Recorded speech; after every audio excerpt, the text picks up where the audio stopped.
You, John Fitzgerald Kennedy, do solemnly swear I, John Fitzgerald Kennedy, do solemnly swear that you will faithfully execute the office of President of the United States that I will faithfully execute the office of President of the United States and will, to the best of your ability, and will, to the best of my ability, preserve, protect, and defend the Constitution of the United States. preserve, protect, and defend the Constitution of the United States. So help you God.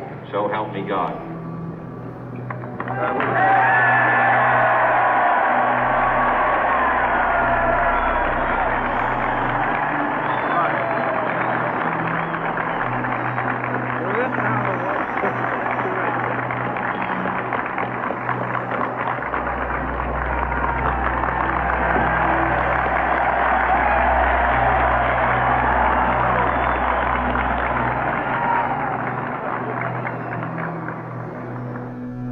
Vice President Johnson, Mr. Speaker, Mr. Chief Justice, President Eisenhower, Vice President Nixon, President Truman, Reverend clergy, fellow citizens.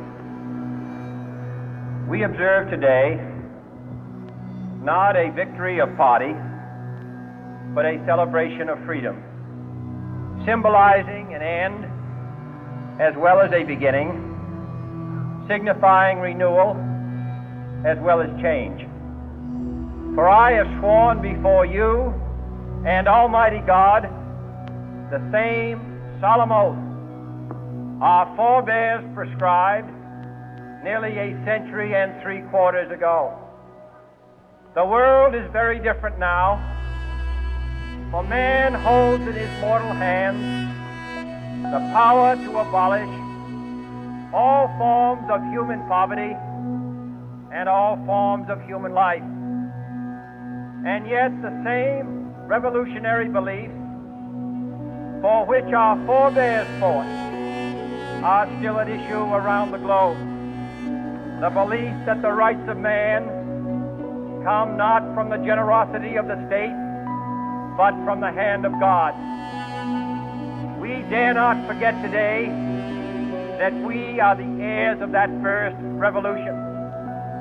Let the word go forth from this time and place to friend and foe alike that the torch has been passed to a new generation of Americans born in this century, tempered by war, disciplined by a hard and bitter peace, proud of our ancient heritage, and unwilling to witness or permit the slow undoing of those human rights to which this nation has always been committed and to which we are committed today at home and around the world.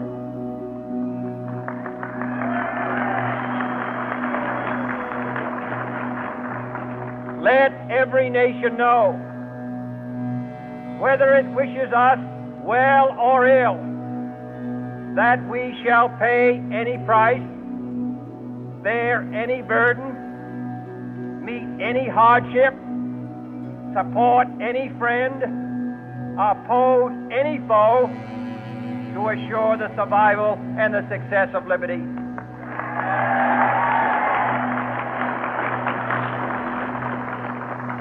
This much we pledge and more. To those old allies whose cultural and spiritual origins we share, we pledge the loyalty of faithful friends. United, there is little we cannot do in a host of cooperative ventures. Divided, there is little we can do, for we dare not meet a powerful challenge at odds and split asunder. To those new states whom we welcome to the ranks of the free, we pledge our word that one form of colonial control shall not have passed away, merely to be replaced by a far more iron tyranny. We shall not always expect to find them supporting our view, but we shall always hope to find them strongly supporting their own freedom, and to remember that in the past, those who foolishly sought power by riding the back of the tiger ended up inside.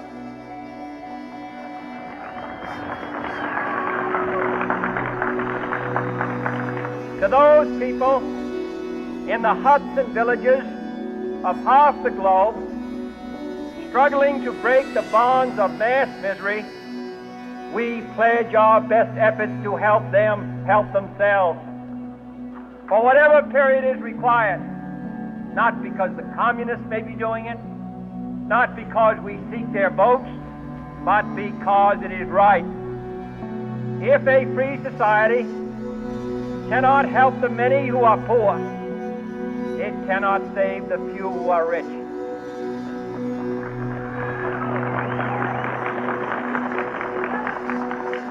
To our sister republics south of our border, we offer a special pledge to convert our good words into good deeds, in a new alliance for progress, to assist free men and free government in casting off the chains of poverty. But this peaceful revolution of hope cannot become the prey of hostile powers. Let all our neighbors know that we shall join with them to oppose aggression or subversion anywhere in the Americas. And let every other power know that this hemisphere intends to remain the master of its own house.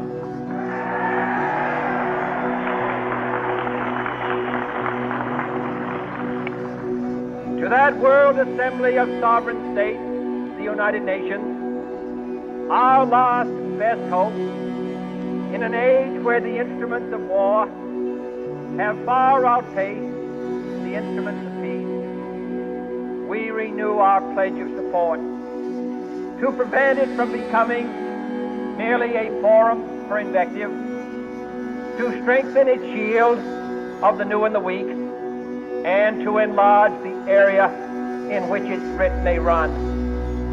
Finally, to those nations who would make themselves our adversary, we offer not a pledge, but a request that both sides begin anew the quest for peace. Before the dark powers of destruction, unleashed by science, engulf all humanity in planned or accidental self-destruction. We dare not tempt them with weakness, for only when our arms are sufficient beyond doubt can we be certain beyond doubt that they will never be employed.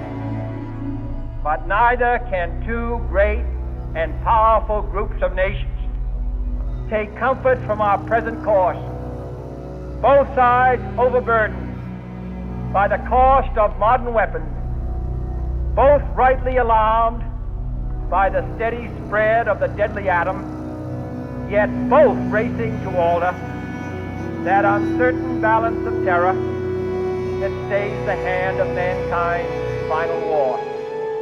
So let us begin anew, remembering on both sides that civility is not a sign of weakness, and sincerity is always subject to proof. Let us never negotiate out of fear, but let us never fear to negotiate.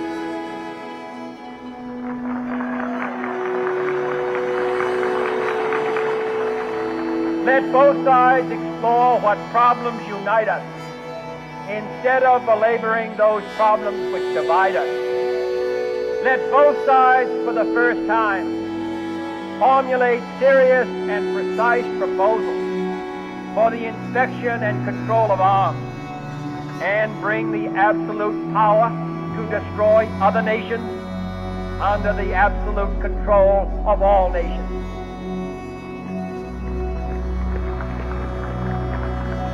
Let both sides seek to invoke the wonders of science instead of its terrors. Together, let us explore the stars, conquer the desert, eradicate disease, tap the ocean depths, and encourage the arts and commerce. Let both sides unite to heed in all corners of the earth the command of Isaiah to undo the heavy burden and let the oppressed go free.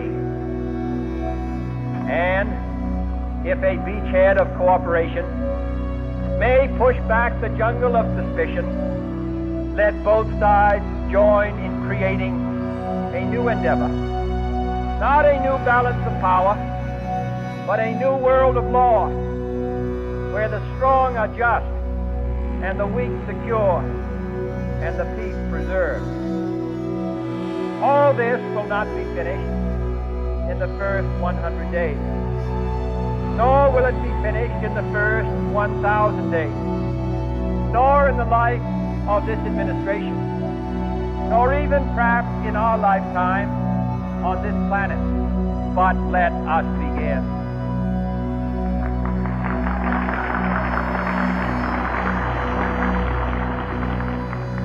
In your hands, my fellow citizens, more than mine, will rest the final success or failure of our cause. Since this country was founded, each generation of Americans has been summoned to give testimony to its national loyalty. The graves of young Americans who answered the call to service surround the globe. Now the trumpet summons us again, not as a call to bear arms, though arms we need, not as a call to battle, though in battle we are, but a call to bear the burden of a long twilight struggle, year in and year out, rejoicing in hope, patient in tribulation, a struggle against the common enemies of man, tyranny, poverty, disease, and war itself. Can we forge against these enemies a grand and global alliance, north and south, east and west, that can assure a more fruitful life for all mankind? Will you join in that historic effort?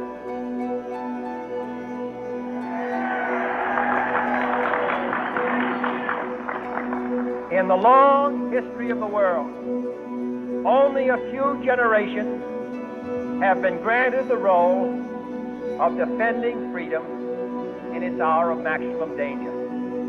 I do not shrink from this responsibility. I welcome it.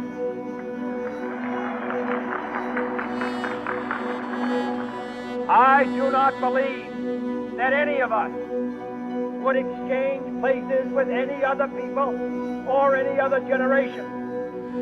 The energy, the faith, the devotion which we bring to this endeavor will light our country and all who serve it. And the glow from that fire can truly light the world.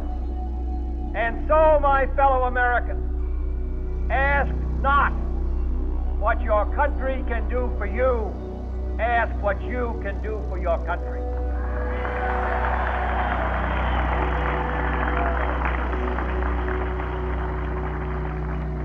My fellow citizens of the world, ask not what America will do for you, but what together we can do for the freedom of man.